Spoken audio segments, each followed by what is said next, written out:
So my pink tote moment happened towards the end of my high school years. Whenever my mom was in a relationship with somebody, we didn't really have a relationship, but whenever my mom was single, we were super close like this. I guess this video is going to be a trauma bond video.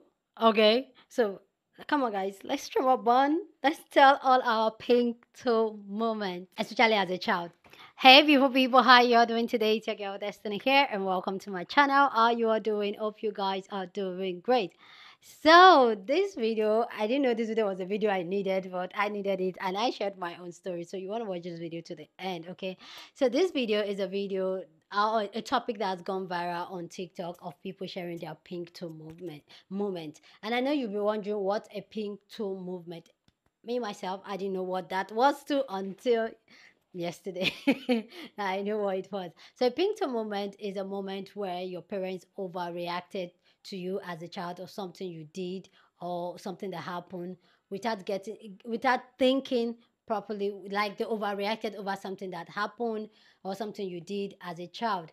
And most times is when they are not emotionally intelligent, like people say, or they lack reasoning at that point. They just reacted, maybe based on what they were going through at that particular time, but their reaction was just over processed, because if they have full context, or if they really stop and think about it, they will probably have done it different. So people are here sharing their story, telling their story time of their pink toe moment, which I feel like most of this pink toe movement has led to a lot of trauma that a lot of us experience now and are dealing with and are trying to heal from. So hearing people come to really share it, like, I'm so here for it, because I feel like the more we keep talking to each other, the more we keep sharing our story with each other, it kind of, for people that don't have therapies and all can afford it, it just helps. I feel like it helps in one way or the other. So anyway, guys, let's go check out people's story time, and then I'm going to share my own story time, okay?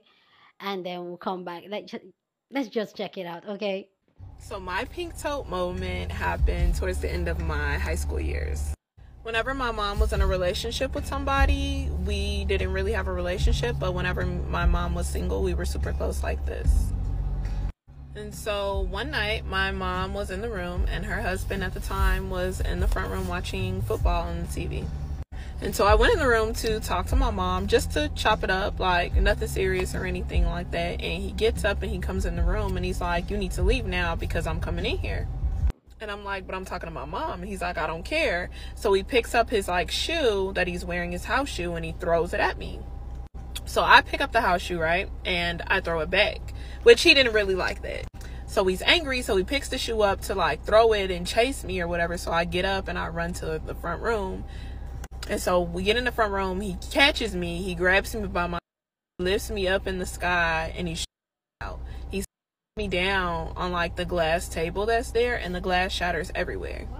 And so while all of this is going on, I can hear like my siblings like crying and screaming on the couch and everything like that. And like the way my vision, like the edges of life is getting like black, and like it's just weird. And so I'm like, well, this how I go out. Oh, well. So I look over and I see my mom standing in the hallway. And she's just looking. Like, we literally made eye contact with each other. And I saw her roll her eyes and she walked off. And so at some point, he must have realized that it wouldn't be the smartest decision to. And so we let's go.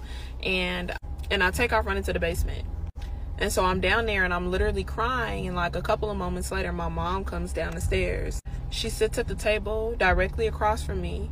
And she says, the very first thing out of my mother's mouth is, "What did you do to piss my husband off?"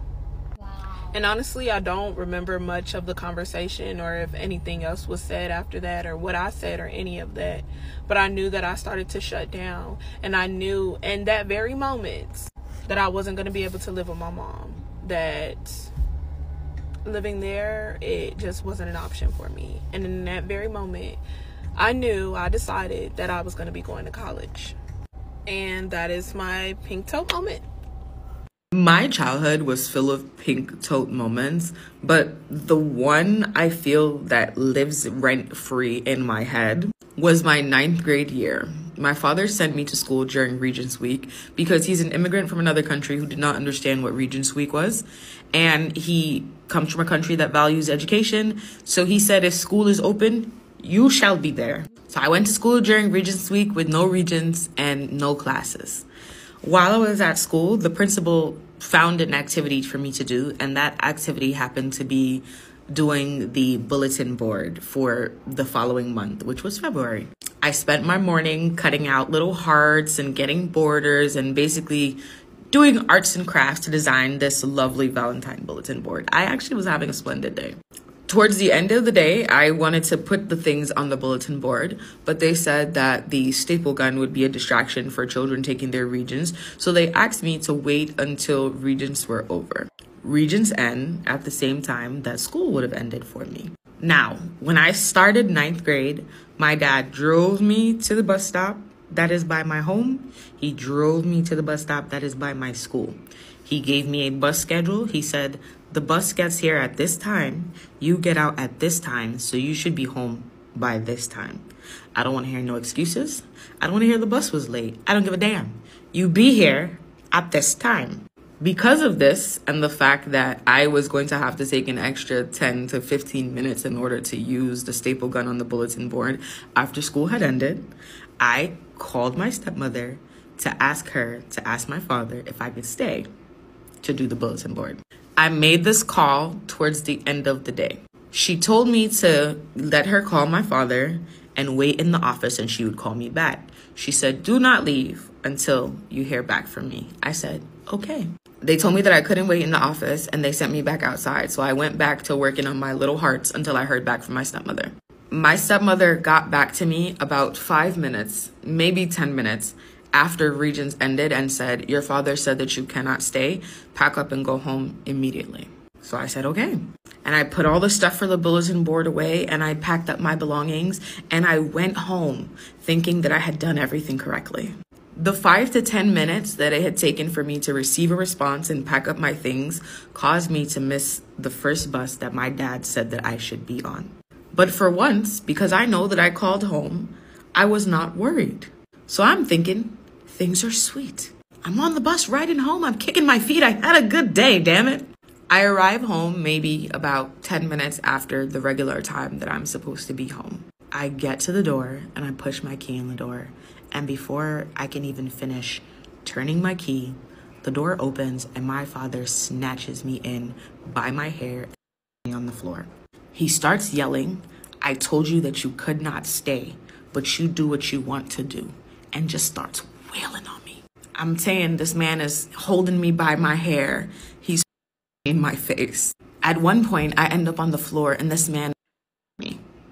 I wore braces at the time, and the wire that goes across the front of the braces, he my mouth and the wire shifted and went through the side of my face. When he finally feels like, I guess, I've had enough, I remember just sitting on that cold tile floor, crying my eyes out. He blacked my eye, he bit my lip, leaking from my mouth. I'm touching my hair, it's falling out in clumps in my hand.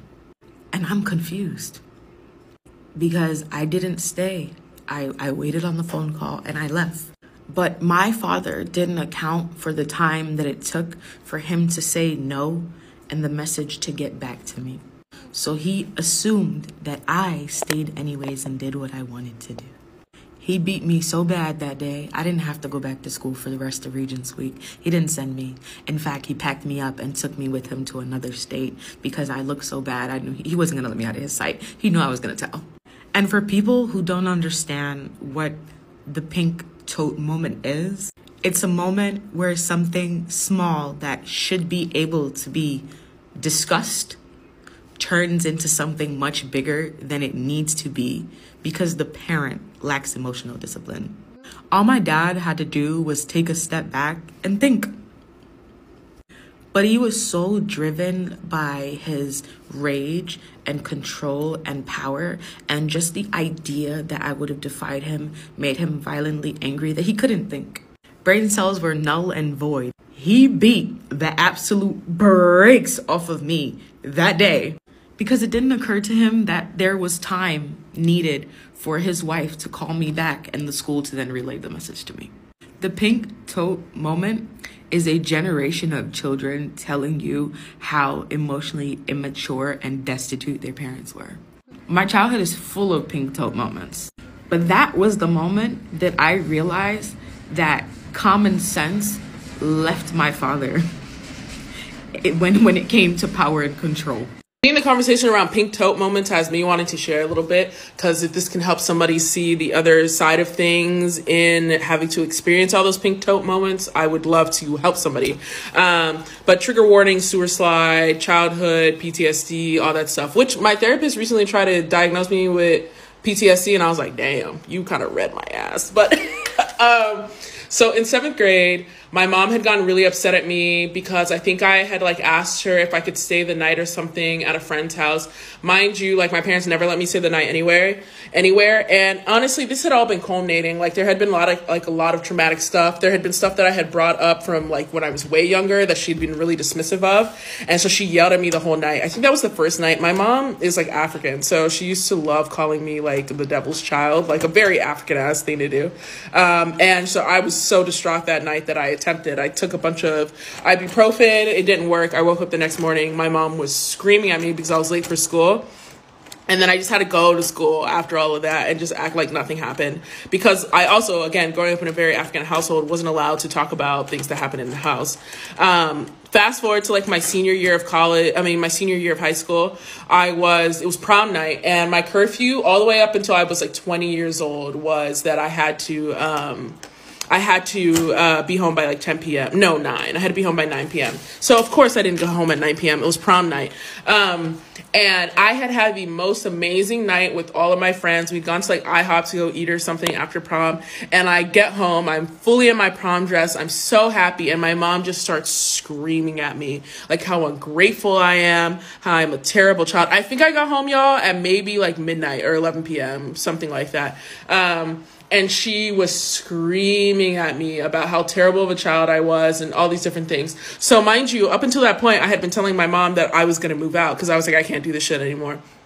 So senior year ended. I graduated high school. It was the day of my 18th birthday. I had already been moving out for weeks. My mom didn't notice at all that I had been moving out for weeks.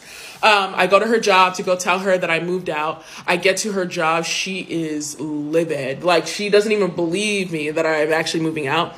So we go back home. She's screaming at me. She's throwing stuff at me. She's yelling at me. And I told her, well, I'm going to leave. And she attempts to take my phone. And so I give her my phone because I'm like, I don't for this thing, whatever. And at the time I had moved in with my best friend. I don't know how she found my best friend's address. She never told me how she found my best friend's address, but after she had yelled and screamed at me, my best friend came, he picked me up, and I went, and I stayed with him and his family for a while, during that summer. And that day of my 18th birthday, I don't know how she found me, but she found me. She found his address. She came to the door. She started yelling at his parents, and then she started yelling at me. And then I was telling her that she needed to be calm because we were in a white neighborhood, and she would not have it. She just started screaming at me in the middle of a cul-de-sac, and obviously then we started wrestling, and she whooped my ass in the middle of that day cul-de-sac, like. Stomped me within an inch of my life. It was bad. And my best friend had to be restrained by his parents because they were like, we don't know what to do, like, blah, blah, blah. She tried to call the police on me. Obviously, I was 18, so they couldn't make me go back. So I just, like, ended up living with my best friend for a while. Then it eventually got to a point where she was like, I spent like a month in California after that. Literally the next day I flew out to California and I spent a month there with my one of my other best friends that I knew from middle school. And my mom told me that if I did not move back, after I got back from California, I went back to my other best friend's place. And she told me that if I did not move back in, she would have helped me pay for college or help me get to college, which obviously that's like really difficult as an 18-year-old who lived in Texas and was going to college in DC. So I moved back in. She helped move me into college, and mind you, she said that she was going to help me do the drive. We drove from Texas to DC. That's a 24-hour drive. Plus, honestly, we drove to DC. She refused to switch. I think we ended up stopping at like 3 a.m. and found a hotel. We stayed in the hotel till 6 because I get to DC in time for like orientation and shit like that. And she couldn't get off earlier because she had work. So I was stuck like going there last minute. We get to DC. I don't know anyone in DC. I didn't even tour the school before I applied and accepted it. I had never even been to DC.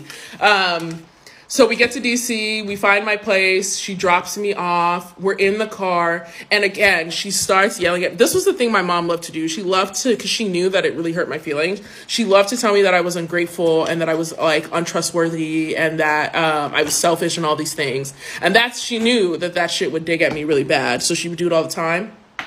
And I was in the car with her. Again, I don't know anybody in the city. I didn't know, like, I didn't have friends at this point, anything like that. She starts yelling at me before I'm supposed to go to this orientation about how, like, terrible I am and how she, like, always, she thought she'd raised, like, a better child. She was so surprised that I was the child that came out, whatever, that I came to be this type of person, yada, yada, yada. And she just left me there. She screamed at me and then left me there outside of my orientation where I had to hold back tears in front of people that I was going to be in classes with for 4 years. And she actually never helped me pay for college. She helped me pay for, I think, like the first year in college, maybe, if that. And then I had to take out loans in my name and everything. And I ended up having to pay for college anyway and do all that shit on my own. So this is my roundabout way of not only trauma dumping, but also saying, like, there is an other side outside of those pink tote moments. For all the kids that are sitting, experiencing those pink tote moments and just going through the most traumatic experiences over what should literally be nothing, I promise there is a happiness at the other side of that. And you can also just cut them off once you're able to. If you're able to financially, just cut them off. It helps.